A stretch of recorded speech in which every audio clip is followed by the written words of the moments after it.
Sekarang saya masuk, tadi teman-teman ngomong soal smart defense. Saya pengen nyamain persepsi dulu soal smartnya dulu ya. Smart itu urusannya ke arah artificial intelligence, machine learning, deep learning dan sebagainya. Supaya kita cara berpikirnya sama tentang smart, saya kasih lihat contoh di sini adalah Google Map. Semua tahu Google Map itu apa dan saya yakin semuanya pakai Google Map. Oke, nanti pada akhirnya yang nama kata smart itu ujungnya dua hal. Satu klasifikasi, satu lagi dukun. Dukun. Iya. Dukun. Dukun itu namanya dalam bahasa kerennya forecasting lah. Bahasa keren prediksi. Jadi dia dukun. Ini kita lihat di Google Map. Ada warna hijau, kuning, merah, hitam. Pertanyaannya, kalau hijau lancar, macet? Lancar. Semua jago ya, tahu ya. Kalau merah, macet. Pertanyaan selanjutnya, bagaimana caranya Google tahu itu jalannya macet? Satu. Enggak. Handphone. Satelit dan handphone. Yang betul handphone. Kita turunin lagi dari ini klasifikasi ya, klasifikasi. Konsekuensi di situ adalah kita Google melakukan mata-mata. Oke. Jadi konsekuensi sebuah kata smart adalah harus ada mata-mata. Mata-mata ini tadi Bu Evita nyebut ada IoT lah, itu mata-mata semua loh, hati-hati. Jadi proses sensor itu mata-mata dan itu dibutuhkan sekali supaya ada kata smart. Terus ya? Oke. Sejak kapan Google? Pertanyaan ikhlas di mata-mata Google? Enggak. Cek dulu. Kita lihatlah sejak kapan. Bagus. Ini saya klik ya. Ini kita klik. Nah ini udah mulai nafsu nih. Masuk ke your timeline. Mudah-mudahan Anda tidak sakit hati semua. Saya matikan, Prof. Ya, yang bener yang belakang. Dimatiin. Motor juga dimatikan, Pak. Saya enggak, saya kepaksa saya nyalain supaya buat demo. Contoh. Ini contoh kalau tidak dimatikan ya. Jadi Google bisa ngelihat saya kemana aja. Terus ya, sejak kapan Google memata-matai kita? Saya klik year 2009 sampai sekarang memata-matai. Terus ya, apa yang dimata-matai? Ya handphone setiap orang yang lokasinya diaktifkan dimata-matai. Saya akan klik sembarangan. Kemarin saya kemana kelihatan. Kebetulan kemarin saya ke pemakaman Pak Ihsan. Ihsan itu adalah yang membuat satelitnya Indonesia. Dia orang 8, dia sudah meluncurkan buat 3 satelit. Gitu. Ya meninggal ya udah. Saya kebetulan teman dekat saya juga ya udah saya ke sana. Ini sebelumnya saya ke sini, kelihatan semua, jangan khawatir. Bayangkan kalau ini HP-nya dipegang sama anggota, Pak. Saya waktu itu di Mabes yang presentasi anggota. Coba masuk ke Google Map, kelihatan gerakan setiap anggota TNI yang pakai handphone Android. Ya sudah, game. Terus Anda pengen bikin smart defense? Nggak bisa. Orang Google mau mata-matain semua anggota TNI, mau diapain? Mau bikin smart defense? Nggak bisa. Udah bubar, stop. Nggak ada cerita itu. Jadi kalau Anda pengen bikin smart defense, jangan sampai kita bisa dimata-matain, titik, habis. Ganti tuh handphone. Ganti sistem operasinya. Ini direkam. Jadi saya agak ngerem sedikit. Kalau yang lebih keren lagi ada sih di Mabes TNI, Mabes Sat waktu itu. Laptopnya dimasukin. Udah nggak usah dilanjutkan. Ada cerita lebih seru lagi. Cuman kita punya kemampuan sebetulnya begini. Contoh aja nih perusahaan yang bisa bikin peralatan security lah, security. Oke, jadi kita ada sumber daya yang punya kemampuan seperti itu. Oke. Sekarang saya akan masuk ke presentasinya. Urusan cyber security, karena ini smart defense, jadi sebenarnya gabungan beberapa ilmu. Kalau smart itu lebih ke arah artificial intelligence, machine learning, deep learning. Defense-nya sendiri kalau di dunia cyber security. Kira-kira kayak gitu. Oke, saya akan coba slideshow. Oke. Itu email saya, editor saya bisa dihubungin. Cuman follower saya masalah ini. 99% yang follow saya laki-laki, itu yang masalah. Kita lihat tantangan di internet Indonesia, kondisinya. Oke, ini adalah Anda bisa lihat jalur fiber kita di samperincablemap.com. Kita bisa melihat jalur-jalur. Ini sebenarnya jalur fiber seluruh dunia. Cuman yang ini di Indonesia kita bisa lihat. Kalau dari sisi yang biasa dengan perang fisik, pasti ngelihat nanti orang akan masuk dari mana kira-kira. Nah, kalau dari si dunia cyber, mereka masuknya banyaknya pakai kabel fiber. Konsentrasi yang paling besarnya ada di Singapura. Terus masuk ke Jakarta. Dari Jakarta sendiri ada yang ke arah Australia, Perth. Kemudian juga di sini ada yang ke arah Guam, Filipina. Kebanyakan sih ke Guam, ke Hawaii, ke arah sana. Kalau yang dari sini naik ke atas, ini jalur yang termasuk paling besar, masuk ke Taiwan, Jepang, Cina, masuk lewat sebelah sini. Oke, jadi kalau mau dibikin pertahanan di sini, cuman jujur ngomong terusan dulu, tidak gampang karena kecepatannya tinggi banget. Ibaratnya gini lah, kita punya saluran air kenceng banget. Bisa nggak nyetop air dengan kecepatan tinggi? Susah. Nyetop air kecepatan tinggi itu susah. Karena airnya bakal kenceng banget, bakal ngedobrak semua yang menghalangi dia. Dan ini terjadi di internet juga. Kecepatan kita tinggi sekali. Contoh sederhana. Bisa nggak kita blokir situs porno? Nggak bisa. Yang ada kita nipu user supaya user kalau masuk ke situs porno diarahin ke situsnya Kominfo. Kita nipu usernya, situs pornonya nggak bisa diblokir karena kecepatannya tinggi banget di sini. Itu masalah besar kita. Kita punya kecepatan tinggi bagus, cuman jadi kita nggak bisa blokir. Pusing ini satu ya. Udah gitu sekarang masalah yang lain adalah kondisi sinyal. Anda bisa ngelihat ke website namanya nperf.networkperformance.com, nperf.com. Nanti kita bisa lihat blind spot dan sebagainya di Republik Indonesia. Ini kita bisa lihat di Jawa kayaknya tercover sinyal. Tapi kalau kita lihat ke selatan, sebetulnya banyak blank spot di selatannya Jawa. Di Sumatera lumayan sinyalnya rada bagus, tapi banyak blank spot juga. Kalimantan horor sebetulnya, terutama di perbatasan horor. Cuman di daerah IKN di sini mungkin agak bagus dan harusnya lebih bagus lagi nanti. Di Sulawesi ya ada daerah yang parahnya. Bali pasti bagus karena banyak duit di sana. Jadi sinyal tuh nyari duit sih sebenarnya jujur. Kalau nggak ada duit nggak ada sinyal. Ujungnya kayak gitu. Makin kesini makin parah, terutama di Papua parah. Cuman kita jangan terlalu bersedih hati kalau kita ke selatan, ke Australia, sama parahnya sama Papua sebenarnya. Jadi kita oke lah.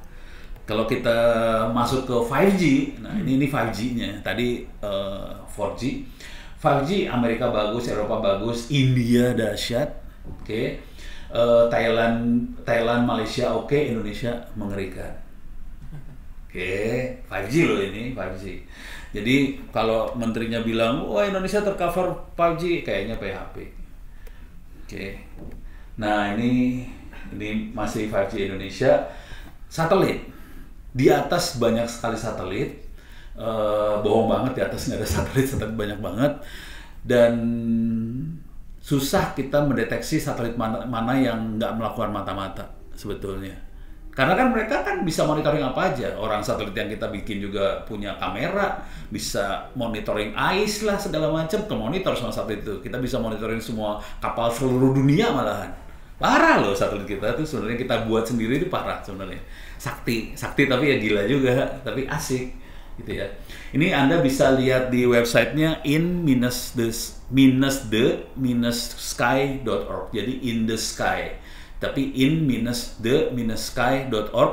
Nanti kita bisa lihat satelit apa aja yang lagi terbang. Kalau mau nyari satelitnya kita, posisinya ada di mana, masukin aja kata-kata 8. Nanti ada 3 satelit, 8 Tubsat, 8A2, 8A3. Posisinya kelihatan ada di mana, gitu ya.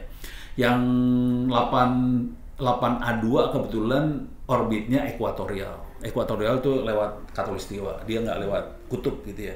Jadi dia sekitar 15 kali ngelewatin Indonesia. Cuman yang lain 7 kali, karena lewat kutub dia satelitnya.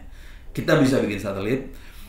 Nah, ini kecepatan kita internet di Indonesia, ini salah satu internet exchange yang cukup besar di Indonesia, adanya di, nggak boleh disebut, stop, nggak boleh nyebut. Ini salah satu internet exchange di Indonesia. Kecepatan kita adalah, ini salah satu aja ya, ini lokal, kecepatan lokal di dalam Indonesia. Kecepatannya 3 Tbps. Jadi hard disk 3 tera bisa ditransfer dalam waktu 1 detik di Indonesia. Parah, kita kenceng banget tuh, keren. Jadi sekitar kecepatannya segitu. Total kita jadi ini open ISP 3 Tbps, total lokal Indonesia sekitar 10 Tbps, ke internetnya sekitar 100 Tbps. Jadi kenceng banget kita ke Indonesia, dan yang keren adalah kita ada sekitar 1.200 ISP, Internet Service Provider, Cina cuma 800. Jadi nggak usah studi banding ke luar negeri, bangsa ini adalah bangsa yang paling besar ISP-nya di seluruh dunia. Jadi kita gede banget. Dari ISP kita konsepnya ada Network Access Provider, itu yang punya sambungan ke luar negeri. Kita hari ini ada 80. Saking banyaknya Kominfo pusing, jadi dia akan mencet, akan diperes dari 90 jadiin sekitar 60-an. Jadi lagi proses nih buat meres supaya lebih kecil. Nah, yang paling keren dari bangsa Indonesia adalah karena internet itu bikinnya gampang banget. Zaman dulu kala kita kenal namanya Wartel, ada Warnet. Ngomong jujur dulu ya, Warnet itu tidak ada di dalam aturan telekomunikasi Indonesia. Melanggar hukum semua sebenarnya. Terus Warnet ini bisa dengan mudah kita sambungin ke tetangga RT RW. Jadi kita punya RT RW net hari ini ada sekitar 60.000. Nah, kemudian pengguna internetnya 220 juta, penetrasi internetnya 78%, tapi itu di Jawa sebetulnya. Kalau kita pindah ke Papua kecil, 25%-an lah di Papua. Telepon banyak. Dalam bahasa sederhana, angka-angka ini kira-kira gini, sederhananya ya, nggak bisa dikontrol, nggak bisa dimatiin. Ini masalah besar untuk keamanan. Karena kita nggak bisa kontrol. Bayangin, orang bisa masuk lewat mana aja, pintunya banyak.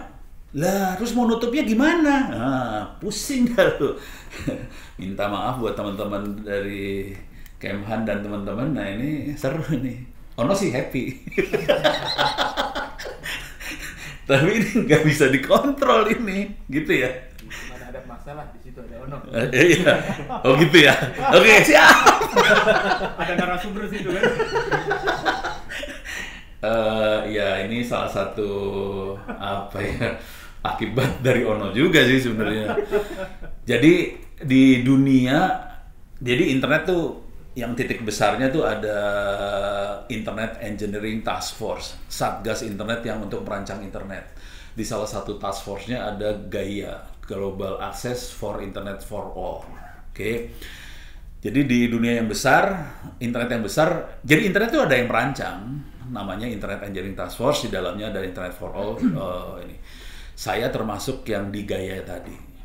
Dan jujur, kalau orang internet lagi ngomongin soal bagaimana caranya bisa bikin internet untuk semua orang, contoh soalnya selalu Republik Indonesia. Karena kita adalah negara satu-satunya di dunia yang punya jaringan RT RW net paling besar di dunia, Indonesia. Jadi kalau kita lagi meeting, kemarin terakhir saya meeting di Singapura, orang Spanyol ngomongnya gini, wah kita punya satu kota, kita sambung pakai fiber, oke. Satu desa maksudnya, satu desa fiber.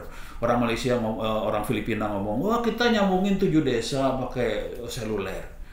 Kalau kita ngomong, ya kemarin kita nyambungin satu kabupaten Pemalang 210 desa. Bikin sendiri. Udah gitu Brebes, Gondok, pengen juga. 200 desa ikut nyambung. Udah gitu gubernurnya panas waktu itu, namanya Ganjar itu.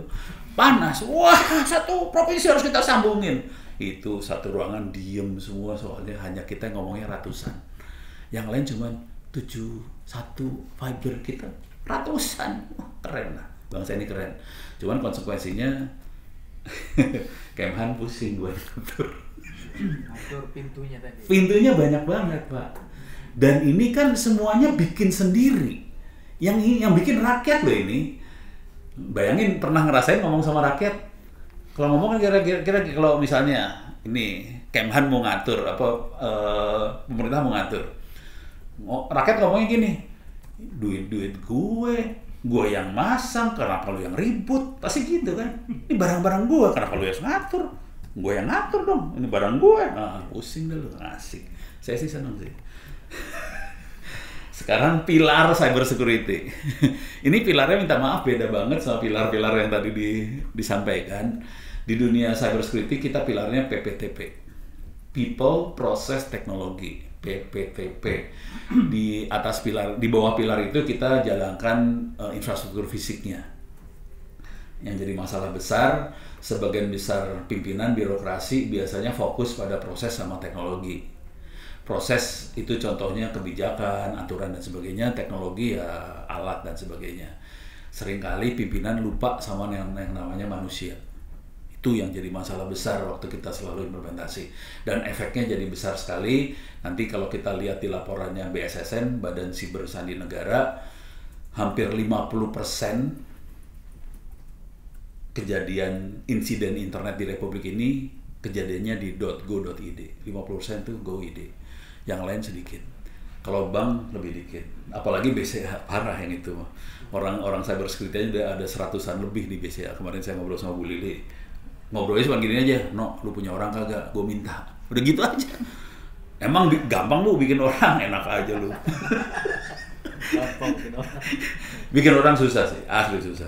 Nih, sekarang saya kasih lihat sedikit ya kemampuan IT sama internetnya Indonesia. Bangsa ini dahsyat banget sih sebenarnya. Kita 8 Tubsat umurnya 17 tahun sudah mengudara di atas. Ini 8A2 8 tahun mengudara di atas. Untuk naik ke satelit ini kita cukup pakai walkie-talkie. Kalau mau nyari iseng aja Google. Kita lagi bikin bukunya. Sebenarnya buat kita dedikasikan buat Pak Ihsan ini yang meninggal kemarin. Jadi sebelumnya sekitar 1 bulan yang lalu waktu dia sakit saya datang, kita ngobrol, terus istri saya ngerekam, dari rekaman itu kita bikin jadi buku sih akhirnya. Oke. Nah, IPB juga bikin satelit yang sama, dan ini kalau dilihat di 3 satelit ini, Tubsat ini ada kameranya semua. Dan kita bisa moto. Kita punya foto-foto Indonesianya dari satelit-satelit ini. Cuman satelit ini bukan geostasioner ya, dia keliling dunia, jadi sebenarnya dia bisa moto di mana aja. Kurang ajar ini pokoknya, kalau tahu mah brengsek dah. Jadi ini bukunya sudah selesai kita buat, insya Allah dalam waktu bentar lagi kita rilis dan ini free, bisa di-download free. Judulnya Perjuangan Membuat dan Mengoperasikan Satelit Indonesia. Sebetulnya didedikasikan pada ini, orang yang ini Muhammad Ihsan ini, gitu ya. Ini meninggalnya baru kemarin sih, 2 hari yang lalu lah, dimakamkan kemarin. Nih. Oke. Ini ngasih tahu aja bahwa kita beberapa mahasiswa saya berhasil membuat sendiri 5G. Ini kecepatannya 800 Mbps. 400. Iya, minta maaf Pak. Di tengah Jakarta aja cuma 50 gitu. Iya, mohon maaf. Ini harganya investasinya sekitar 50-an juta 1 BTS. Sementara murah langsung ya. Kalau tahu BTS yang dipakai sama Telkomsel dan teman-temannya sekitar 1M, 500 jutaan. Kita 50 juta. Sebetulnya alat yang paling pentingnya sekitar 15 juta. Gitu. Bikin sendiri, jangan khawatir. Cuman jangan khawatir, saya pernah, ya teman-teman biasa kan suka ngocok-ngocokin, no, ngomonglah sama Kominfo segala macam. Kejadiannya pada saat kita ngobrol sama regulator, saya ditabrakin ke tembok langsung. Karena saya bukan pabrik, saya nggak bisa setoran. Tembok langsung saya hadepin. Jadi kondisi realnya, kita yang mampu pasti kena tembok, gitu. Oke. Akibatnya, ini buku akan terbit sekitar 1-2 bulan lagi, sudah approve sama penerbitnya. Ini buku kita lepaskan, sengaja kita pakai kata kunci Open RAN. Soalnya ada vendor-vendor yang ngamuk langsung dengan kata kunci Open RAN. Gitu. RAN itu adalah Radio Access Network, Open RAN adalah open source. Jadi vendor yang biasa di close itu marah. Yang marah sampai anggota dewan loh, jangan khawatir. Karena mereka main dengan anggota dewan, neken. Gitu. Ini mah perang lah kalau kita mah. Nah, kata kunci yang lain yang barangkali menarik kalau mau iseng nyari kemampuan teknologi bangsa Indonesia, silahkan kata kunci wajan bolik, lihat, klik halamannya, next, semua ratusan, mungkin ribuan halaman isinya bangsa Indonesia semua. Tapi ini tidak diakui sama Kominfo, karena ini ilegal sih sebenarnya. Jadi kisah awalnya kita nyolong frekuensi sih emang, gitu. Kata kunci yang lain lagi, RT RW Net ini disebarin dan ini akhirnya semua orang bikin jaringan RT RW segala macam. Yang sederhana, filosofi sederhana dari sini adalah gini, kalau kita bikin semua centralized, gampang dipatahin, gampang dihancurin. Makanya di dunia biologi hayati ada yang namanya biodiversity supaya dia lebih tahan banting. Ini kita lakukan dengan cara kayak teknologi biodiversity, tapi intinya masyarakat bikin semua sendiri, swadaya masyarakat, konsekuensinya tidak centralized, semuanya mandiri. Itu yang lebih susah dipotong, dihancurinnya susah banget. Cuman ya gitu, susah dikontrol. Jadi kuat, tapi susah, dikontrolnya susah. Kontrolnya dengan idealisme sih, gampang kalau udah pakai idealisme. Misalnya kita merah putih gitu, asal yang ngomongnya harus bener ya, yang ngomongnya harus lurus juga. Kalau yang ngomongnya suka parah ya susah juga sih. Oke, akibat dari situ tahun 2020 Indonesia memperoleh Jonathan Postal Service Award. Jonathan Postal Service Award adalah award yang diberikan oleh Internet Society, lembaga tertinggi di dunia untuk internet. Dan Indonesia dapat salah satunya tahun 2020. Asia cuman 6, Indonesia salah satu. Itu ya, kebanyakan si bule yang dapat. Kenapa kita bisa dapat? Karena kita yang bisa ngasih contoh dunia bagaimana caranya kita bisa bikin jaringan yang swadaya masyarakat kayak tadi. Nah, sekarang kita mapping ke arah stakeholder sama aktor keamanan cyber. Di sini saya nggak masukin TNI, di sini minta maaf. TNI saya masukin pemerintah sih sebenarnya. Tapi kira-kira stakeholdernya organisasi, karyawan, pelanggan, ini lebih ke arah dunia swasta ya. Ada mitra, ada pemerintah, ada masyarakat umum. Tapi kira-kira cara berpikirnya, tolong berpikirnya PPTP tadi, People Process Technology, tadi PPTP. Oke. Aktornya ada dua, ada yang ancaman, ada yang attack, sama yang defense, kira-kira kayak gitu. Yang attack-nya, ini masalah besar kalau defense kita mungkin udah familiar ya. Yang attack kita punya masalah, soalnya sekarang ini yang namanya serangan cyber dilakukan sama organized crime. Jadi yang mereka kalau nyerang bukan serangan perorangan loh, hati-hati.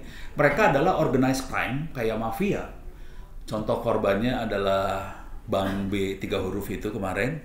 Itu yang nyerang organized crime, asal-muasalnya dari mana? Dari Rusia. Dan mereka dihajar sama CIA, tapi pentolannya nggak dapat, yang Rusianya nggak dapat. Jadi kelompoknya gede, dunia kelompoknya. Mereka berhasil nangkep beberapa orang yang ada di Eropanya kena, di Rusia nggak kena. Sekarang posisinya mafia tadi nyerang Amerika, attack, parah banget lah pokoknya. Ini serangannya parah nih sebenarnya. Contoh yang realnya yang udah jatuh, kolaps kemarin Bank B 3 huruf ya. Dan ini banyak banget nih, saya kadang-kadang suka dapat bocoran juga soalnya. Bocoran dalam arti gini, Pono, ini saya punya data nih, KTP apa segala macam, mau nggak? Itu kurang ajar tuh anak-anak tuh, brengsek. Parah banget. Oke.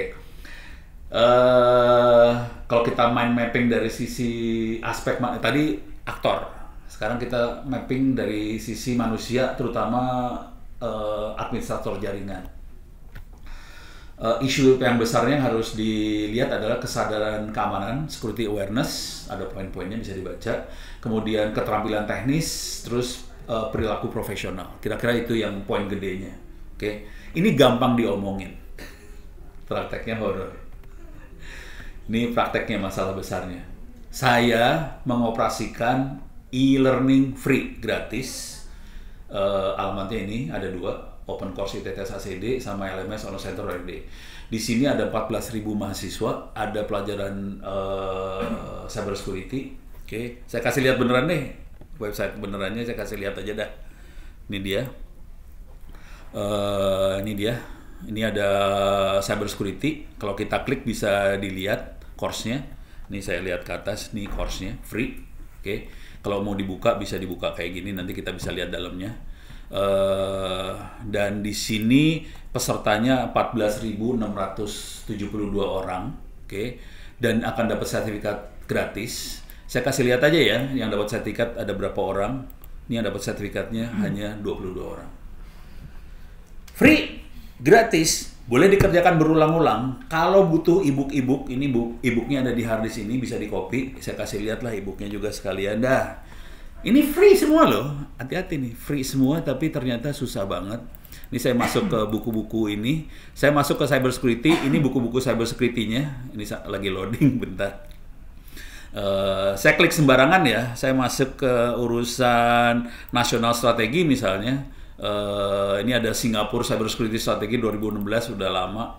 Tapi kita bisa lihat sih buku-buku nasional strateginya negara lain segala macam bisa dilihat. Saya gedein lah biar rada manusiawi sedikit. Oke. Jujur saya banyak nyolong dari mana-mana. Soalnya di dunia nyatanya nggak banyak orang yang ikhlas ngasih ilmu free. Ya udah saya colong aja. Ini buku-bukunya juga saya colong-colongin, udah gitu saya sebarin. Saya kayak Robin Hood sih. Nyolong saya sebarin lagi. Ini buku lagi yang lain. Ini minta maaf nih, buku kayak gini harganya sekitar $100-200 sih sebenarnya. Gue ngomong di forum ini ya. Akademik nyolong. Robin Hood Pak, kan apa Robin Hood. Tapi susah Pak, kalau nggak kayak gitu bangsa ini susah banget.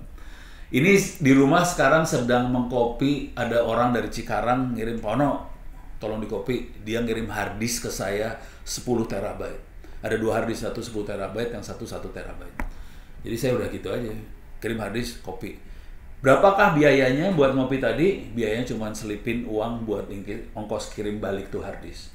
Jadi dia nyelipin uang 20.000 perak balik harddisk ke Cikarang. Udah gitu aja. Kalau nggak gitu mah bangsa ini mah susah dah. Orang gini aja cuma 20 yang bisa lulus. Nah, nangis dah urusannya. Nangis. Oke. Lanjut ya, saya cepetin aja biar ini. Sekarang strategi pertahanan cybernya versi Ono. Ono orangnya praktikal, to the point aja, saya nggak banyak cincong. Jadi sebetulnya ada 2 jenis pertahanan, ada yang proaktif, ada yang, jadi kalau orang kedokteran ada yang kuratif, ada yang apa satu lagi ya? Kuratif, preventif. Yang ini ya, yang preventif, bukan cure, ini preventif. Jadi ada identifikasi sama analisis ancaman. Di sini AI bisa masuk sebetulnya. Terus pencegahan serangan, attack prevention, ini AI bisa masuk. Pemulihan bencana, disaster recovery. Oke. Jadi cuma 3 sih sebenarnya dari sisi strateginya. Kalau dari sisi kuratifnya ada incident response, ada data recovery, sama pelaporan lah, kira-kira kayak gitu. Nanti bisa dilihat lebih detailnya ya. Tapi kira-kira poin-poinnya cuma gitu aja sih. Jadi nggak canggih-canggih amat sih sebenarnya kalau kita mau kayak gitu. Oh ya bukunya, nah ini yang masalah besar dari cyber security. Mohon maaf, birokrasi sering berpikir membeli alat yang mahal menyelesaikan masalah. Asli. Dan ini saya hadapin langsung. Di Mabes lah, di Pejaten lah, isinya kayak gitu. Minta maaf, birokrasi sering berpikir teknologi cyber security itu kayak lemari es. Beli, colok, selesai masalah. Operasional, jalan. Padahal kan kagak, yang namanya komputer kan harus kita install, harus kita konfigurasi segala macam. Jadi cyber security beda sama lemari es sebenarnya. Cuman pimpinan mikirnya gitu. Ini soalnya waktu itu birokrasinya ngomong ke saya, bosnya ngomong, "No, gue udah invest belasan miliar, kenapa nggak ada yang jalan ya?" 3 tahun yang lalu saya ngetes anak buah lu tuh kemarin 120 anak, yang lulus cuma 2 orang. Ya selamat dah lu, emang nggak akan jalan. Sekarang saya akan lebih fokus lagi yang AI based defense, jadi lebih ke arah smart defense-nya. Kira-kira seperti apa? Ada beberapa isu besar, deteksi ancaman tingkat advance. Di sini ada analisa perilaku sama machine learning. Kemudian ada bagaimana cara kita bisa merespons insiden secara otomatis. Di sini AI, ini semua AI banget ya, mainan AI banget. Kita harus mengerti caranya penanganan AI, penanganan serangan, terus juga analisa sama investigasi insiden, kira-kira gitu. Tapi ini AI semua. Mungkin perlu diingat di AI tadi, ini balik lagi ke sini ya. Balik lagi ke urusan AI tadi di sini ya. Oke. Ini saya bisa lihat timeline. Saya belum ngasih lihat ini ya. Oke, saya kasih lihat ini AI. Saya misalnya jalan dari Tangerang ke Jakarta. Ini Tangerang ke Jakarta. Saya bisa bikin arah dari Tangerang ke Jakarta. Saya kasih lihat, udah pernah lihat Google Map jadi dukun belum? Belum. Saya kasih lihat aja Tangerang ke Jakarta. Jakarta. Ini masalah besar yang seringkali orang tidak sadar tentang AI. Saya klik di sini ya. Ini kelihatan jalannya macet. Tapi ini sekarang loh. Ini belum dukun. Saya coba rubah. Real time yang itu. Di part app ya. Di part app ini sekarang ya. Ini kelihatan, tolong lihat warna merahnya ya di mana aja. Saya rubah, ini kan hari Kamis jam 11. Jumat. Saya rubah ke Jumat. Tolong perhatiin warna merahnya sama kuningnya sama segala macamnya tadi ya. Oke, ini saya pindah ke Jumat. Saya ke sini. Sama nggak warnanya? Beda. Saya pindah ke Sabtu. Sama nggak? Beda ya. Sudah kejadian apa belum? Belum. Ini dukun. Pertanyaannya, kok dia tahu? Caranya gimana? Iya, ayo. Caranya gimana? Data sebelumnya dijadikan statistik itu. Itu dia. Itu kuncinya. Data sebelumnya dijadikan statistik, pakai regresi segala macam buat forecast. Pengertian bahwa kita butuh data sebelumnya untuk forecast penting. Nah, yang jadi masalah di Republik ini, data sebelumnya bentuknya kertas. BPK, BPKP, semua kertas. Lu mampus lu pakai kertas, mau pakai AI nggak bisa. Nggak bisa juga. Paling enak Excel. Paling enak Excel. Nah, tapi ini kemarin saya ngasih workshop anak-anak teman-teman BPKP. Pening kepala. Satu hal masalah kertas. Masalah kedua, bayangin. Di Republik ini ada berapa KL? 700. KL ya. Masing-masing KL kan bikin kolom seenak jidat. KL sini bikin masalah gender ya, laki perempuan. Di sini pria wanita. Di sini L/K. Di sini 1-0. Nyatuinnya pingsan loh. Jadi nggak sesederhana itu sih sebenarnya. Jadi AI itu tidak sesederhana itu, harus dibikin. Memang ada undang-undang satu data dan sebagainya, tapi kan itu kita satu data. Terus format datanya kagak diomongin lo, mampus di bagian format data lo. Asik ya kalau ngomong kan saya enak jidat ya, minta maaf ya. Oke, saya coba cepetin banget nih soalnya banyak banget ya. Saya cepetin banget aja ya. Oke.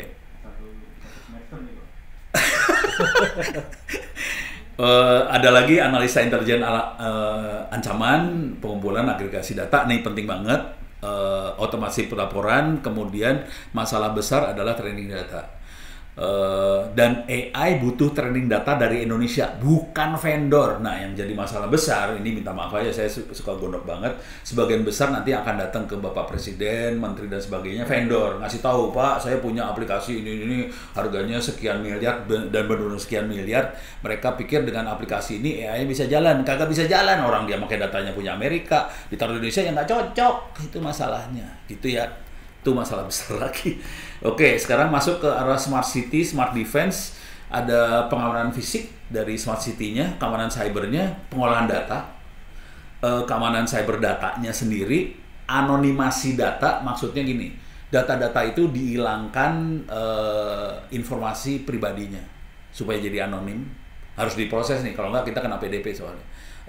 Perlindungan data pribadi kena nih urusannya. Jadi harus ada proses itu, dan berarti itu masalah compliance. Oke, nah terus ada yang continuous security, bagaimana kita menilai keamanan dan manajemen insiden. Nanti masalah besarnya di infrastruktur IT lokal, disiplin untuk masalah datanya sendiri, dan masalah besar lagi SDM. Balik lagi, nah ini ada mitigasi serangan cyber secara sederhana banget, tapi ini praktikal aja. Untuk masalah pencegahan kita perlu fokus ke kebijaksanaan, akses kontrol, perlindungan data, sama kesadaran keamanan. Oke. Masalah besarnya biasanya di paling sederhana, cara berpikirnya gini lah. Orang kalau nyerang, pasti nyerang titik terlemah dari suatu sistem. Misal, hacker akan nyerang ke bank. Dia nggak akan menyerang database bank. Enggak. Karena itu dipertahankan gila-gilaan sama bank. Siapa yang diserang sama dia? Dia akan menyerang nasabah bank. Karena nasabah itu paling lemah.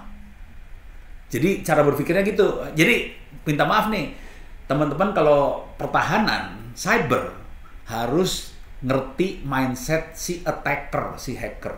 Hacker tuh nggak akan nyerang sesuatu yang kuat.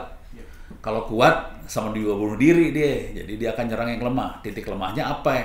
Biasanya manusia, pegawai, nasabah, itu yang diserang. Bukannya sistemnya. Nah, sebagian besar kalau kita lagi bikin cyber security, pertama kali yang dipikir, wah kita harus pasang firewall, wah kita harus ini. Ya kagak diserang. Ya memang perlu. Cuman tolong yang diserang tuh orang loh. Yang paling bawah itu. Dan itu harus kita berdayakan banget. Gitu ya. Nah, itu yang ini pencegahan. Kalau untuk deteksi ada IDS, ada IPS, ada log audit. Terus nanti untuk isi responsnya, kita harus bikin planning untuk ngerespons gimana pemulihan data sebenarnya forensik. Oke. Selesai. Terima kasih. Minta maaf terlalu panjang, saya kembalikan pada moderator.